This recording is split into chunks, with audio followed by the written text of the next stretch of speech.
Hello everyone, and welcome back to the Enlightened podcast. Thanks for sticking with me this past week, and hopefully listening to the intro so you guys know what this is going to be about, and what we're going to talk about, what we're going to do. So I guess we'll just get started on pilot discussion. For me, when I first started watching this, obviously I was a Laura fan going into it, so I figured no matter what she does, it's going to be amazing, because she's just amazing in everything that she does. And I wasn't familiar with Mike's writing, or hardly actually any of the other people involved, but I went through and looked up a couple of his things, and I really like his style. I really like the things he focuses on. I think he's brilliant. I think he's absolutely brilliant and totally underrated, in my opinion.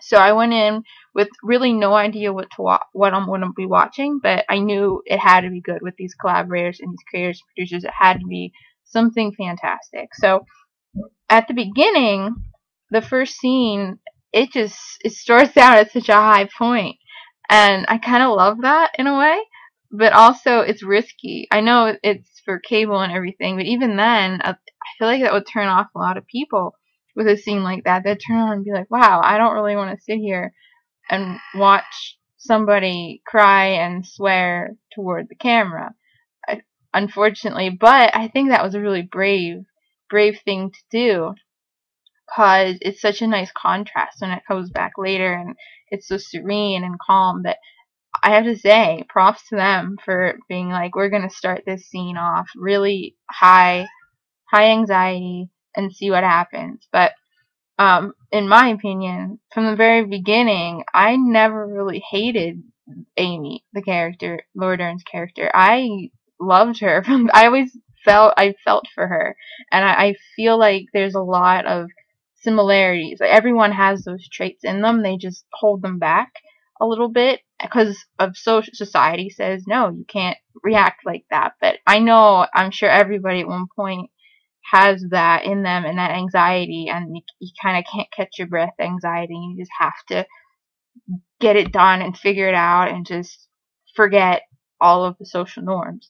And that's why I love this show, because it just does that, and you don't have to feel restrained, and you can live out that through these characters, and that's just amazing to me. Anyway, back to the first scene. Whenever Amy's totally freaking out and yelling, I'm just like, yes, thank you. Just like I side with her so much throughout this whole season, and I know a lot of people don't. And I'm sorry if you put off by my opinion of siding with her, but I don't think she's crazy. I think I love that last line in the finale when Levi says, "You just have more hope than most people," and that tied the whole show together for me. From the beginning to the end, that's so true, and I love that about her, and I love that she has this endless optimism, which I know could be annoying for a lot of people, but for me, I love that about her, and I can't get enough of that. I wish more people were like that, actually, in real life. And I know that's probably weird for me to say, maybe not to an extreme, but I feel like I would love to be friends with those people. Anyway, I love everything Laura did in this scene, like her anxiety, and it was just like a runaway train, and she couldn't catch it fast enough, and she just kept going and spiraling, and people just didn't understand what was going on in her head, but she understood. She knew what she was doing, and she full on was just in your face, and it was awesome. I love that.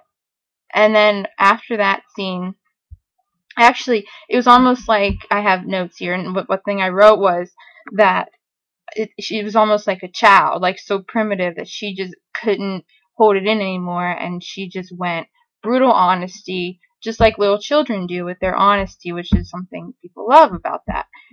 She just went full on out, didn't hold anything back, and I found it refreshing, and I love that. Yeah.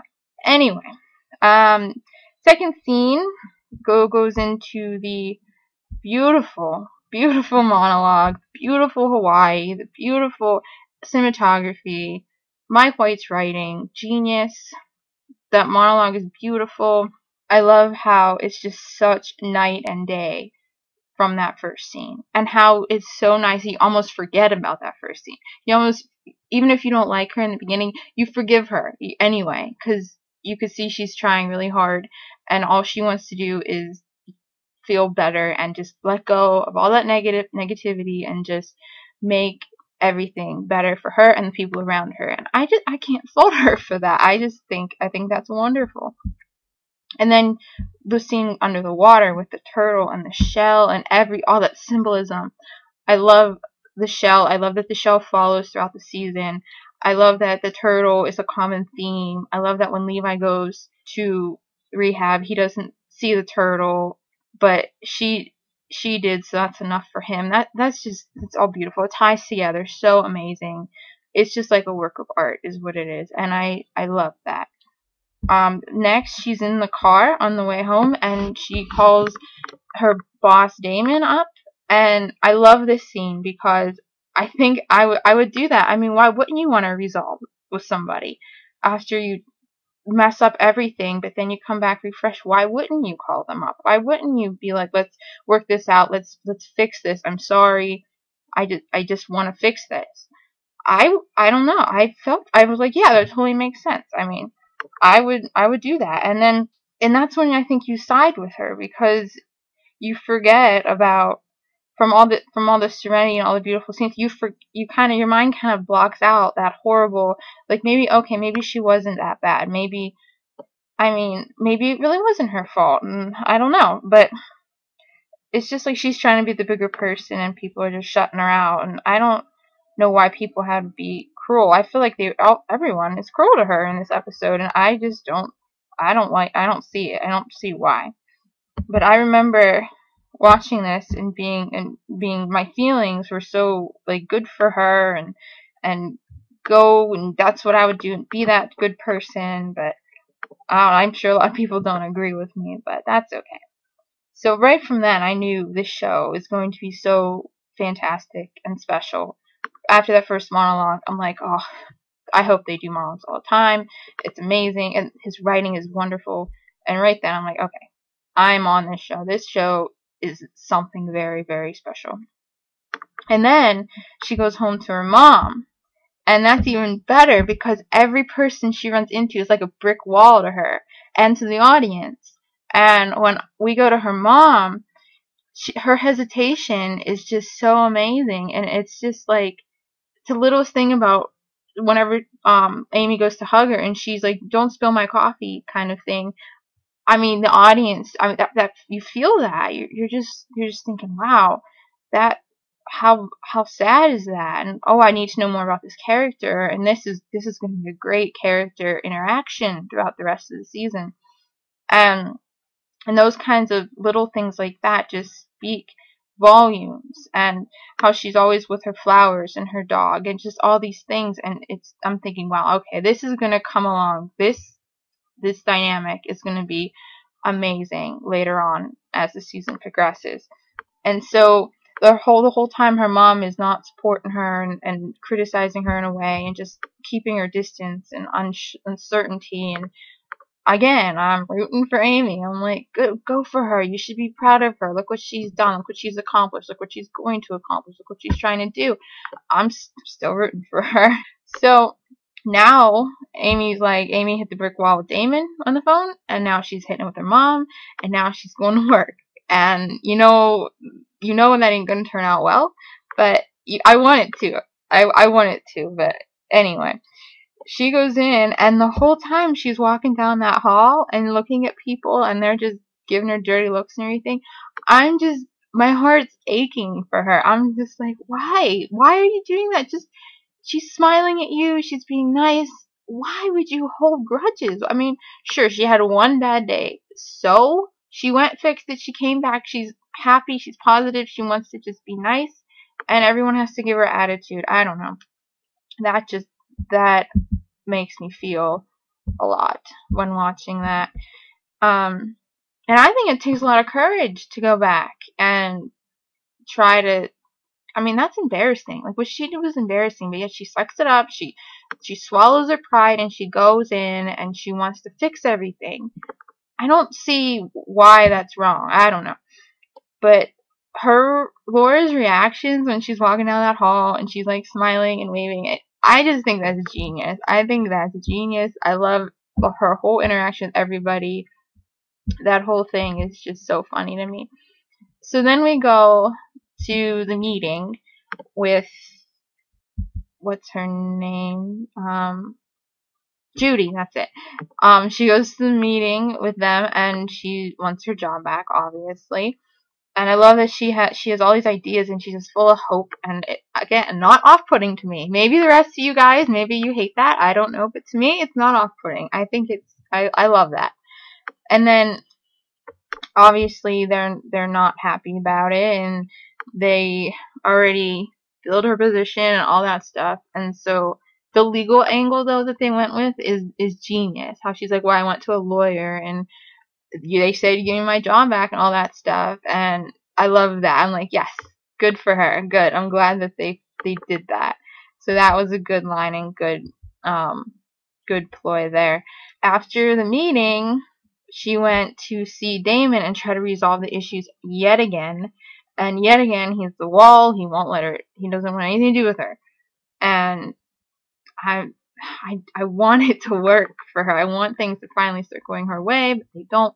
And whenever she goes to leave, the assistant, Kevin, I think his name is, I love that when she goes, have a great day. That's just so cute to me. I love that. And I just have to smile. I'm like, good, keep going with that positivity. But, so then we move on to her scene with Krista. I have lots of opinions about Krista. I don't like her whatsoever. I think she's a snob. I think she's rude. I think she's inconsiderate. I get it that Amy might be a little overbearing with things, but Krista never handled it right, in my opinion, from the beginning. She was distant. She was kind of, why are you even friends with her kind of thing. Like if you're gonna be that way, don't even talk to her. Just say the truth. That's what I love about Amy. She says the truth to people. She just comes out and says what she's feeling when she probably shouldn't, but she does it, and it's great, and people react how society wants you to, I guess, whatever. But Krista just, I'd rather not be friends with somebody who pretends to be my friend, you know? And even when she's in the car, sitting there, Krista's in the car, and Amy walks by and bought the sunglasses and everything, Krista just has this face, like, why am I even talking to her? Why am I even near her? And I'm thinking the same thing. Why are you? You shouldn't be. You shouldn't be in her life if you're going to be like that to her. That's not fair.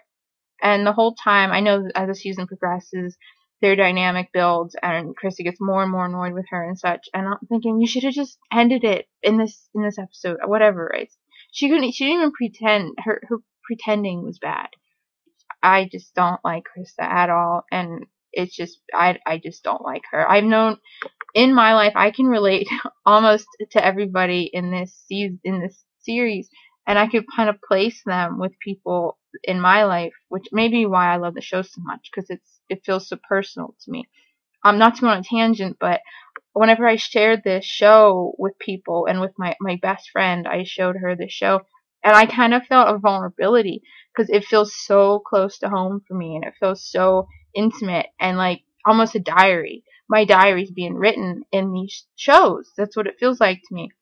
And I told her, I said, it's so intimate, and I was kind of nervous when she watched it, 'cause it just holds such an important place in me for this. And yeah, but anyway. So then, after the scene with Krista, we go to, one of my favorite scenes in the show, probably, the letter. When Amy was told to write a letter to the person who's hardest to talk to for her, and she picked her mother, which is fantastic, first of all.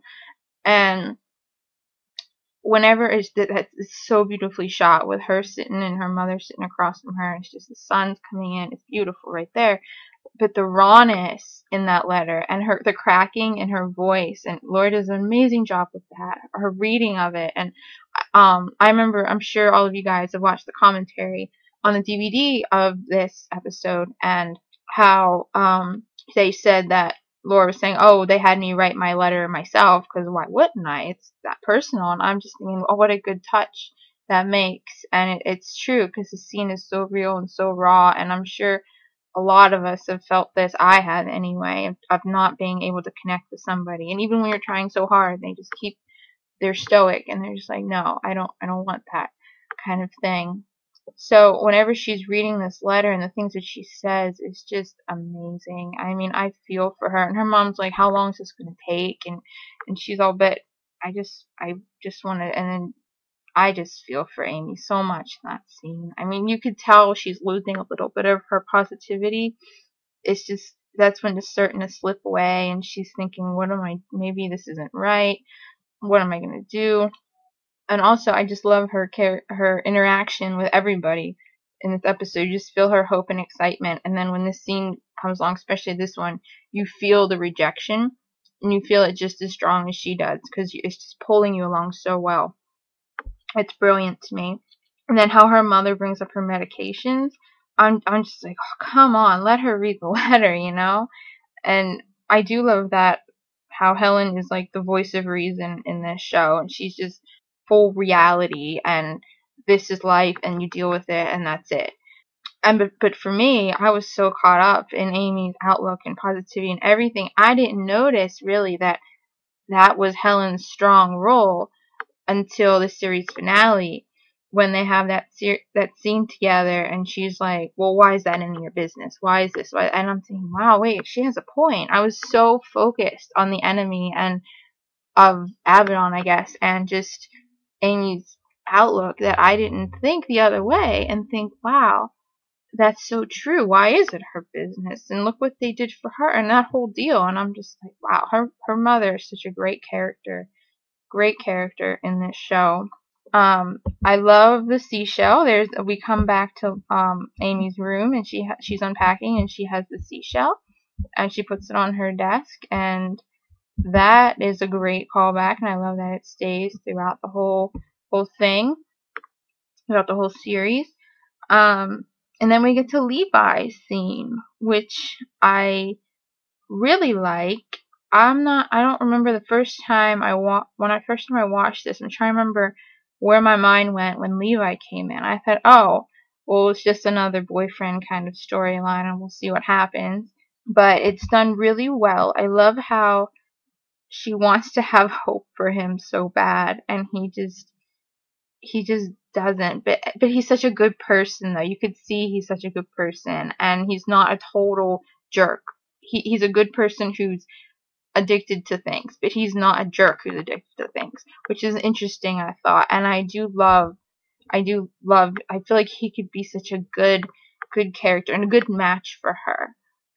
And their dynamic throughout the series is just amazing. The flip-flops of what she wants from him and what he can't give, and then when he can give it and she doesn't want it, and beautiful. Love that. I love that.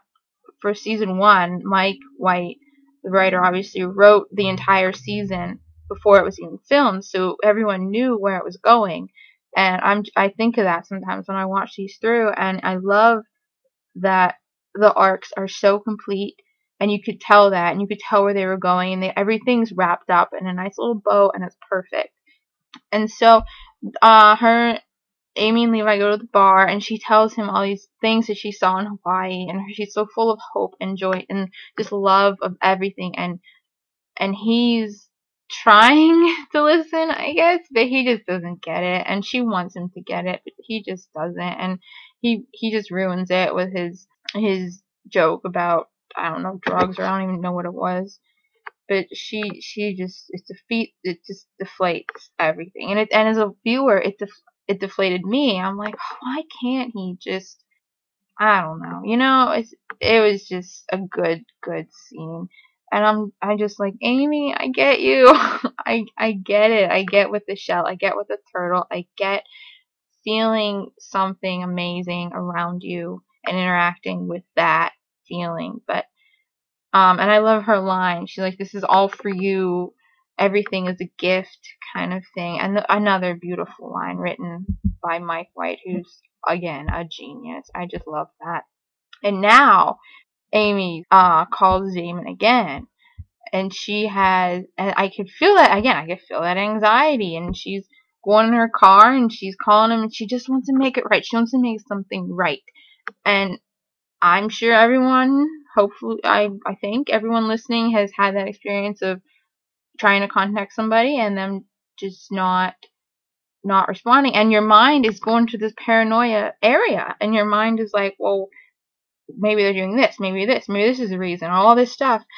And it's just this big anxious feeling of, I need resolution for at least one thing, just one resolution.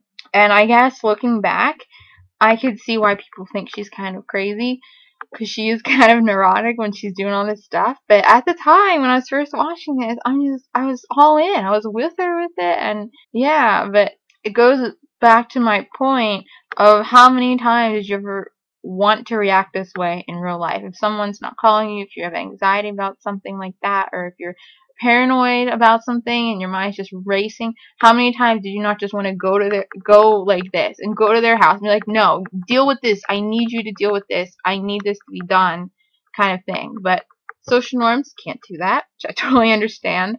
But I love that she goes and she just tells the truth, she gets it done, she gets what she wants to do. And whether it be convenient for anyone else, clearly not, but for her, she's like, I need something to work today.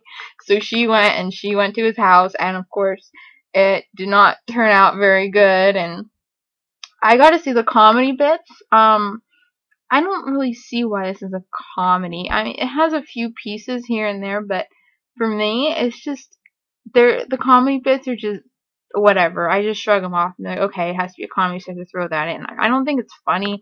I don't really think it's funny that she was hitting his car. I don't think it's funny that he fell down the hill. Like, the comedy, whatever, it doesn't do it for me. It's good for some people, I guess, but the stuff that I love about the show is more, the serene, the monologues, the story, the emotion, the feelings, the character interaction. That's what I like about it. But I get why the comedy's there. People like that kind of thing. But so after Damon actually just told her off, and he's just like, no, everything about you is a mistake. And in my mind, I'm thinking, ouch, that hurts. I mean, why? She's trying to do something right. Why are you still kicking her down? And I'm just feeling for Amy at this point. I'm just like, I love this character, and I will defend her from here on out. I mean, I just can't see why people despise her, and it's hard for them to watch. I've read that a few people think it's hard to watch and hard to sit through, but for me, I just adore this character. Everything she stands for, everything she wants in life, everything she wants to do, I just admire it. I really do, because I don't have the courage to do any of that stuff, really.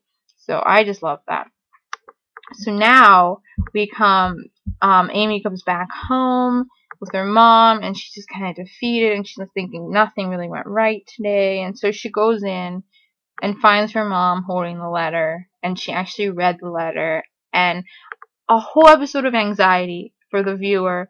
And they come to the scene, and they can exhale. They can be like, oh, thank you, that's amazing, that's just what I needed. I didn't even know I needed this scene, but there it is, and I did need it, and it's wonderful, it's perfect. And her mom's laying there with the dog, which is so cute, and she's holding the letter, and I'm just like, perfect, flawless ending, which I thought was going to be the ending. And then we go into the final ending scene of that amazingly perfect song. I think it's Human of the Year. I think that's the song. The perfect song for this perfect pilot. That song is amazing. And then it starts up, and Laura's in this beautiful yellow dress. I love that yellow dress. Her red shoes. Everything about this is perfect. And then it goes, when I thought it was as good as it could get, she goes into another monologue. And I'm just on cloud nine with this show right now, because it's fantastic. I'm thinking this show is the most special show on TV. I mean, it just is. And she has everything about the contrast of her yellow dress and the black suits. Obviously, that's a popular imagery in film, but that was done here beautifully. And her smile whenever she's just like, I can do this, I'm gonna get this, I'm gonna try. And I know I've felt that way a couple times going into things, and whenever I was in college, I'd be walking to class and with that same kind of thought, like, I could do this. I'm gonna go and take this test, and I'm gonna be awesome, and just that whole thing. I understand it. I get it. Mike White, if you're listening to this, I get it. I get what you're trying to do. I feel everything. I feel everything that you're trying to accomplish. I get it, and that's the point of this podcast, everybody.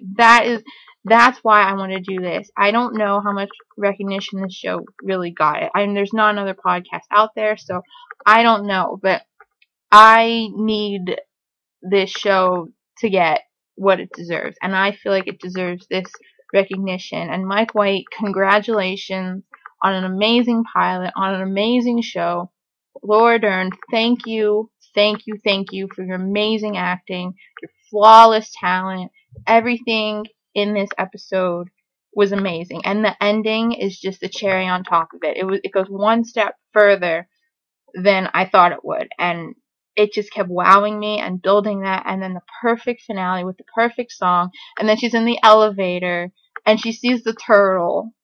Come on, it's just even better when she sees the turtle, and she's full of hope, and she's full of just love and everything like that. And I do love, one of my favorite things here is that there's no ending dialogue in this scene, in the final scene. It's just the music, it's just the imagery, and it gives the audience a lot of credit because it allows them to put the pieces together and analyze everything they just experienced and watched, and then feel it through and just feel this part in this last scene. And it gives the audience a lot of credit, and it makes them really think about it, I think, in my opinion. And then right when you finally process all of that, you see the turtle, you see the symbol, and it's just a symbol of hope and naive. I guess she's kind of naive in that sense, that she thinks she could do it, but you want her to do it, and it's just beautiful. I want to believe in Amy, I want to believe that she could do something. And I love that the episode ends on her being on top of her thoughts and her hope, because it started out in such a low place for her, and when you come full circle at the end, she's just full of happiness and good prospects, and you want that for her. And that's the end of the pilot, and I hope that you enjoyed my commentary. I don't know, but if anybody would want to be a guest on their favorite episode, please let me know. Send a tweet at Jennifer_Lynn89. You can send an email at enlightenedpodcast@yahoo.com. You could do any of those things. Get in touch, send a question, send a comment. I'll read your comments, anything you want to do. I thank you very much for listening, and I hope you stick around. We'll be here for a while. We still got, obviously, the rest of season 1 and 2 to go through, so I will see you guys at episode 2. Take care. Thank you.